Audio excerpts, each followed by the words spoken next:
Hello class. Today we will be studying a new lesson from science, that is your 8th lesson, the nervous system. So after learning this lesson, you will be able to identify the brain as the control center of all other systems of the body. You will be able to describe how messages are communicated to and from the brain, and you can also describe how the sense organs help us to know about the world around us. There is a mind opener here. How does your body get more energy when you run fast? Your heart starts to beat faster so that more food reaches the cells. Oxygen is necessary to get more energy from food. So you start breathing faster so that more oxygen is taken in. But how do the circulatory and the respiratory system know to work faster? From where will they get the message that they have to work faster, children? Whenever you are doing some physical work, whenever you are playing, whenever you are running quickly, so you will breathe faster in order to get more oxygen. When you take in more oxygen, more energy will be released from the food. So, from where will the circulatory system and the respiratory system get to know that they have to work faster? Who will decide how much blood should be pumped and how much oxygen is needed in order to do the work or in order to get energy? So, all this is decided by our nervous system. So, in case of nervous system, we have three main parts, that is the brain, spinal cord and the nerves. Can you see in the picture here? Yes, brain is located in our head region inside the skull, and spinal cord runs from the brain through our vertebral column. Then you can see the nerves running here and there throughout the body. Can you see? Yes, the blue lines shown here are the nerves running throughout the body. So, the system that controls all other systems like the respiratory system or the excretory system or the circulatory system or reproductive system, whatever it may be. So the systems, all the other systems are controlled by the nervous system present in the body. So the nervous system is made up of brain, spinal cord and the nerves. The nerves will carry messages from all parts of the body to the brain through our spinal cord. The brain will study the message and it will decide what action has to be taken, and again it will send instruction to other organ systems through the spinal cord and the nerves. So how will the brain get the message? The brain will get the message from the nerves and it will reach the spinal cord. The spinal cord will reach the brain. Again the brain will decide what action has to be taken and it will send instructions to the organ systems through spinal cord and the nerves. For example, when you run, the brain will send instruction to the circulatory system and the respiratory system to work faster. The nervous system also controls your sense organs. Which are your sense organs, children? Yes, eyes, ears, tongue, nose and skin. So, eyes, ears, tongue, nose and skin are our sense organs. So, the nervous system will control our sense organs.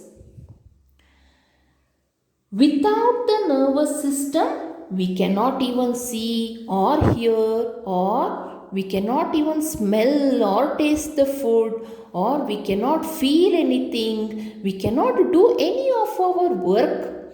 It may be like walking or running or thinking also. So, for us to do any work, our nervous system will help us. It will be active all the time and it will give instructions to other organs of the body also and other systems of the body also. Let us study the first part of the nervous system, that is the brain. Where is our brain located? Brain is located in the skull of our head, and the brain is the most remarkable organ in our body. Almost it looks like a walnut. Have you seen a walnut, children? Yes, the brain is like a walnut. It is the control center of your whole body. The whole body is controlled by the brain. It controls everything that goes on in your body. Like it will store the information also, and it can recall the information when it is needed. So we call it as memory, isn't it? We have memory because of our brain. You are reading right now, you are listening to the lesson, that is because something is getting stored in your brain. Your brain has three main parts. Which are the parts of the brain? It is the cerebrum, cerebellum and brain stem. Brain stem is also known as medulla oblongata. So which are the three parts of the brain? Cerebrum, cerebellum and the brain stem. The cerebrum, can you see the picture here? Yes, the cerebrum will occupy most part of the brain, or we can say that it is the largest part of our brain. This is the thinking part of our brain. It can control the thoughts, it shares the intelligence, it helps in learning and speech. So, it will control your memory. It can also control the sense organs. So, which are the sense organs? As I said, yes, eyes, ears, tongue, nose and skin are our sense organs. So, all these sense organs are controlled by cerebrum. And in case of human beings, the cerebrum is big as compared to other animals. If we compare our brain with other animals, this cerebrum, the part, is very big. In case of human beings, cerebrum is very big as compared to other organisms' brain. So, human beings are said to be intelligent. You know why? Because cerebrum in case of human beings is very big and it controls our memory, thoughts, intelligence, learning and speech. So, human beings are intelligent than other animals. Next part is the cerebellum. Can you see here? Yes, this cerebellum is found at the back of your head. Almost it is at the back of your head and it is below the cerebrum.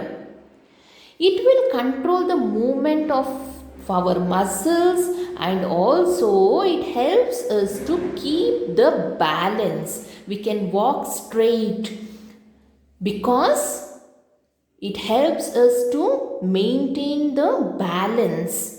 That is why a drunkard cannot walk straight. Why is it? Because whenever he drinks, the alcohol will go and affect his cerebellum. That is why the balance will be not under his control.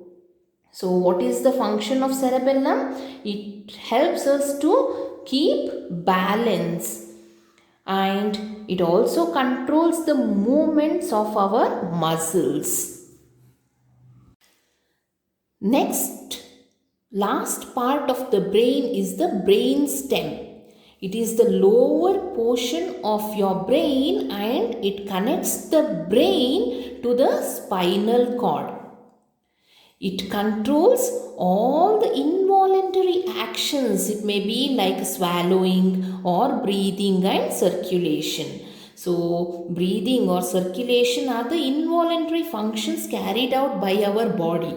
It is not under our control. It goes on as it is. So, these functions like breathing and circulation is under the control of brainstem, and this brainstem will connect the brain to the spinal cord. So what is spinal cord? We'll study now.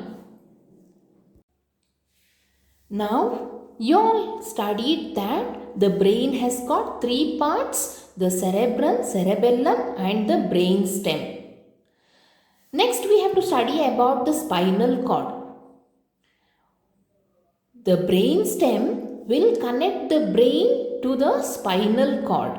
So, what is spinal cord? It is a thick bundle of nerves that is connected to the brainstem, and it goes down your back and is protected by the vertebrae of your spine or the vertebral column. So, vertebral column will protect the spinal cord. And what is spinal cord? It is a thick bundle of nerves that is connected from the brain stem and runs down your back. It is protected by vertebral column.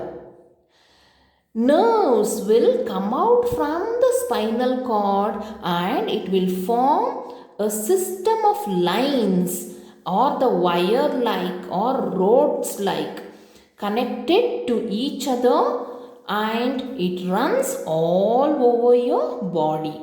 So the nerves which are coming out from the spinal cord forms a network and runs throughout the body. Now, in case of nervous system, we have already studied about the brain and the spinal cord. Now, we have to study about the nerves. So, you all know by now that the nerves will run throughout the body. So, the messages will travel to the brain and from the brain through the nerves. The nerves will carry the messages to the brain and from the brain. There are three types of nerves which are there: sensory nerves, motor nerves and mixed nerves. Which are the three types of nerves? Sensory nerves, motor nerves and mixed nerves. Coming to sensory nerves, they carry messages from the sense organs to the spinal cord and finally they reach the brain. So all the messages from the sense organs are sent to the brain through the spinal cord. So the brain will study the message and tells you what your sense organs have seen or heard from the ears, or tasted from the tongue, or smelt from the nose, or felt by the skin.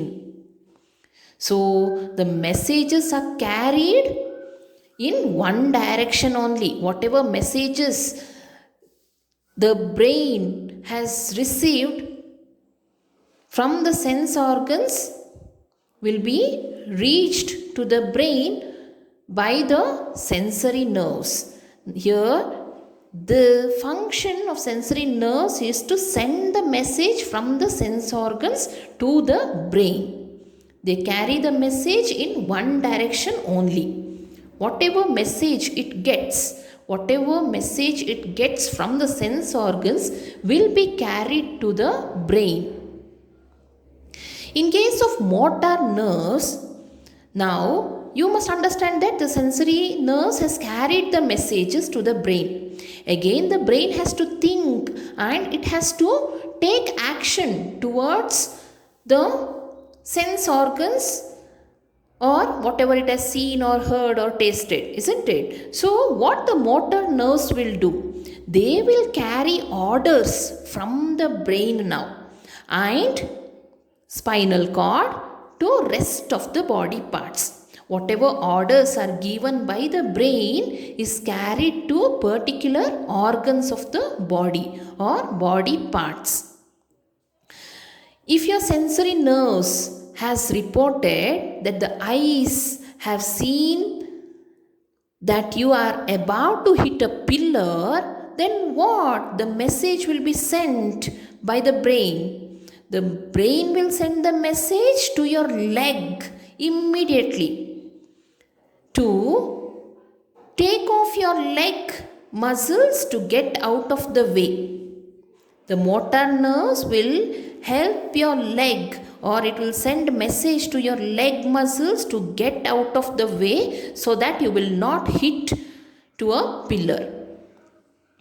So here also, in case of motor nerves, they will carry messages in one direction only. They will carry messages from the brain to all the other parts of the body. Here also messages are carried in one direction only. The sensory nerves will carry the message from the sense organs to the brain. The motor nerves will carry the message from the brain to other parts of the body. Mixed nerves. These nerves do the functions of both the sensory and motor nerves. They will carry messages in both directions. They are present in the brain and spinal cord. So, these mixed nerves will carry the information to the brain and spinal cord. Again, they will bring the information back to the organs from brain and spinal cord. So, the mixed nerves will do the functions of both sensory and motor nerves. One more thing is there, that is the reflex action. What is it?